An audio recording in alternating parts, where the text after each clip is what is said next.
Shalom semuanya, kembali lagi dengan kami di kanal YouTube GKI Prodadi. Pada hari ini kami akan membagikan renungan yaitu tentang anak yang hilang. Pernahkah kita merasa tersesat di tempat yang tidak kita kenal? Saat tersesat, kita mungkin merasa takut, bingung, dan tidak tahu harus kemana. Namun perasaan lega muncul ketika akhirnya menemukan jalan pulang. Demikian juga kehidupan rohani manusia. Ada kalanya manusia atau seseorang merasa jauh dari Tuhan, bukan karena tidak mengenalnya, tetapi karena memilih jalan sendiri. Itulah yang terjadi pada anak bungsu dalam perumpamaan yang diceritakan oleh Yesus. Nah, dalam cerita ini beberapa poin penting yang perlu kita perhatikan. Yang pertama, anak yang hilang meninggalkan rumah bapaknya. Rumah ayahnya sebenarnya adalah tempat yang penuh kasih, kecukupan, dan perlindungan. Namun anak bungsu merasa bahwa kebahagiaan ada di luar rumah itu. Ia pergi ke negeri yang jauh dan hidup menurut keinginannya sendiri. Seringkali kita juga demikian. Kita tahu apa yang Tuhan kehendaki, tetapi kita memilih mengikuti keinginan sendiri. Kita mencari kebahagiaan dalam hal-hal duniawi, namun akhirnya menemukan bahwa semuanya tidak dapat memuaskan hati kita.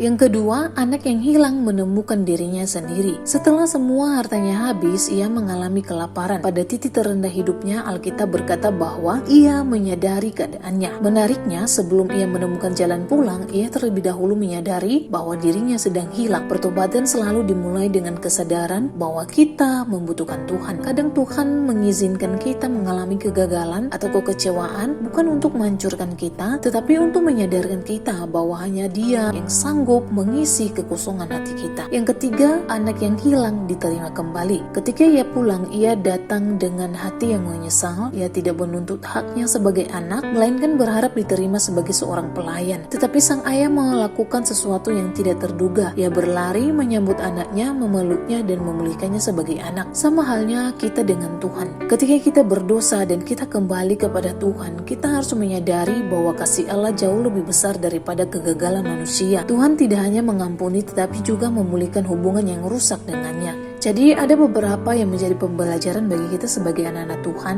Jangan merasa terlalu jauh untuk kembali kepada Tuhan. Ketika kita tahu kita berdosa, maka akuilah dosa itu dan kelemahan kita itu di hadapan Tuhan dengan jujur. Percaya bahwa kasih Tuhan lebih besar daripada kesalahan kita. Jadi jika saat ini ada orang yang sedang jatuh atau menjauh dari Tuhan, doakan dan sambut mereka kembali dengan kasih. Karena melalui perumpamaan ini mengajarkan bahwa tidak ada sukacita yang lebih besar bagi Allah selain melihat orang yang hilang kembali kepadanya. Tuhan bukanlah Bapa yang menolak anak yang datang pulang, melainkan Bapa yang menanti dengan tangan terbuka. Kiranya renungan hari ini boleh memberkati kita semua.